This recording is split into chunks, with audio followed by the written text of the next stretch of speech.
علیہ السلام کے اس ہدہد پرندے کو یمنی ہدہد پرندے نے کہا کہ چلو اور تم کو دکھا کر لے آتا ہوں، تمام چیزیں جب تم دیکھ کر آؤ گے حضرت سلیمان علیہ السلام کے پاس جاؤ گے اور یہاں بلقیس کے سلطنت کی سب خبریں وہاں بتاؤ گے تو سلیمان علیہ السلام تم پر ناراض نہیں ہوتے بلکہ خوش ہوتے۔ یہ بات سن کر یافور جو سلیمان علیہ السلام کا ہدہد تھا یہ بولا اچھا ٹھیک ہے تو چلو۔ اب دونوں اڑ گئے اور یافور ملک یمن کو دیکھنے لگا، اور ادھر حضرت سلیمان علیہ السلام نے نماز عصر کے وقت ہدہد کو طلب فرمایا تو وہ غیر حاضر نکلا۔ آپ بڑے جلال میں آ گئے اور فرمایا کیا ہوا کہ میں ہدہد کو نہیں دیکھتا؟ یا وہ واقعی حاضر نہیں؟ ضرور میں اسے سخت عذاب کروں گا یا ذب کروں گا یا کوئی روشن سند میرے پاس لائے، یعنی کوئی ایسی بات لے کر آئے بڑی خبر ہو تو میں معاف کرتا ہوں۔ اتنا کہنے کے بعد قرآن شریف میں اتنا تک واقعہ ہے، یہ 19 پارہ میں ہے۔ اس کے بعد کیا ہوا؟ پھر عقاب کو حکم دیا گیا۔ عقاب بھی ایک پرندہ تھا۔ عقاب پرندے کو حکم دیا کہ وہ اڑ کر دیکھے کہ ہدہد کہاں ہے۔ چنانچہ عقاب اڑا اور بہت اوپر پہنچ کر ساری دنیا کو اس طرح دیکھنے لگا جس طرح آدمی اپنے ہاتھ کے پیالے کو دیکھتا ہے۔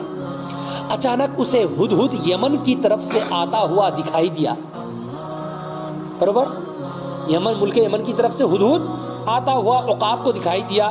عقاب فوراً اس کے پاس پہنچا اور کہا غضب ہو گیا، اپنی فکر کر لے، اللہ کے نبی سلیمان نے تمہارے لیے قسم کھا لی ہے۔ کیا قسم کھا لی ہے؟ کہ میں ہدہد کو سخت سزا دوں گا یا ذب کر دوں گا۔ ہدہد نے ڈرتے ہوئے پوچھا اور اللہ کے نبی نے اس حلف میں کسی بات کا استثناء بھی فرمایا ہے یا نہیں؟ یعنی کوئی ایسی بھی بات کہی ہے کہ اگر ایسا کیا تو معاف کرتا ہوں؟ تب یہ عقاب کہنے لگا کہ ہاں یہ فرمایا ہے کہ یا کوئی روشن سند میرے پاس لائے، اگر کوئی روشن سند میرے پاس لائے تو میں اس کو بخش دوں گا۔ اس کا معنی یہ ہوتا ہے۔ تو ہدہد نے کہا تو پھر میں بچ گیا، میں ان کے لیے ایک بہت بڑی خبر لے کر آیا ہوں۔ پھر عقاب اور ہدہد دونوں بارگاہ سلیمانی میں حاضر ہوئے۔ حضرت سلیمان علیہ السلام نے رعب و جلال میں فرمایا ہدہد کو حاضر کرو۔ ہدہد بیچارہ دم بخود اپنی دم نیچے کیے ہوئے پر زمین سے ملتا ہوا اور کانپتا ہوا حضرت سلیمان علیہ السلام کے قریب آیا تو حضرت سلیمان علیہ السلام نے اس کے سر سے پکڑا اور پکڑ کر اپنی طرف گھسیٹا۔ اس وقت ہدہد نے کہا کہ اللہ کے سامنے اپنی حاضری کو یاد کر لیجئے، کیونکہ ہدہد ڈر گیا اور وہ سوچ لیا کہ اب مجھے کیا کرتے، کاٹ ڈالتے، ذبح کر ڈالتے۔ وہ ڈر میں اللہ کی بات یاد دلا رہا ہے کہ اللہ کی بات یاد دلاؤں تو مجھے چھوڑ دیتے، تو بولا کہ اللہ کے پاس اپنی حاضری کا یاد کر لیجئے آپ۔ تو یہ کہہ کو حضرت سلیمان علیہ السلام کے دل میں اللہ پاک کی یاد ڈال دی۔ اللہ پاک سلیمان علیہ السلام نے یہ بات سن کر اسے چھوڑ دیا اور اسے معاف فرما دیا۔ بولیے بات سمجھ میں آئی؟ اس سے کیا پتا چلا؟ جتنا بھی غصہ کیوں نہ ہوں دے، جب اللہ پاک کی بات آ جائے غصہ تھوک دینا چاہیے، ہے کہ نہیں؟ غصہ تھوک دینا چاہیے، یہ نبیوں کی سنت ہے۔ بات سمجھ میں آئی کہ نہیں؟ اب دیکھیے حضرت سلیمان علیہ السلام نے اسے معاف فرما دیا۔ پھر ہدہد نے اپنی غیر حاضری کی وجہ بیان کی کہ میں کیوں حاضر نہیں تھا، میں کدھر چلا گیا تھا۔ وہ ساری باتیں بتانا شروع کیا اور بتایا کہ میں ایک بہت بڑی ملکہ کو دیکھ کر آیا ہوں، خدا نے اسے ہر قسم کا سامان عیش و عشرت دے رکھا ہے اور وہ سورج کی پجارن ہے۔ کس کی پوجا کرتی ہے؟ وہ سورج کی پجارن ہے۔ وَلَهَا عَرْشٌ عَظِيمٌ، اور اس کا ایک بہت بڑا تخت ہے، بہت بڑا۔ یعنی اس تخت میں وہ بیٹھتی ہے۔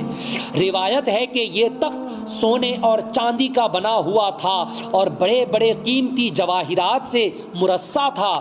بلقیس نے ایک مضبوط گھر بنوایا تھا، جس گھر میں دوسرا گھر تھا، پھر اس گھر کے اندر تیسرا گھر تھا، اور پھر اس تیسرے کے اندر چوتھا گھر تھا، اسی طرح پھر اس میں پانچواں، اور پانچویں میں چھٹا، اور چھٹے میں ساتواں گھر تھا۔ اس ساتویں گھر میں وہ تخت مقفل تھا۔ ساتویں گھر کے اندر تخت چابی لگا ہوا، چابی مقفل بولے تو چابی لگا کو حفاظت کے ساتھ رکھے گئے تھے، اور 7 ہی غلاف اس تخت کو چڑھا رکھے تھے اس کے اوپر، اور اس تخت کے 4 عدد پائے تھے۔ اس کے پاؤں کتنے تھے؟ 4 پائے ہوتے ہیں، تو اس کے 4 عدد پائے تھے، اور ایک پایا سرخ یاقوت کا، دوسرا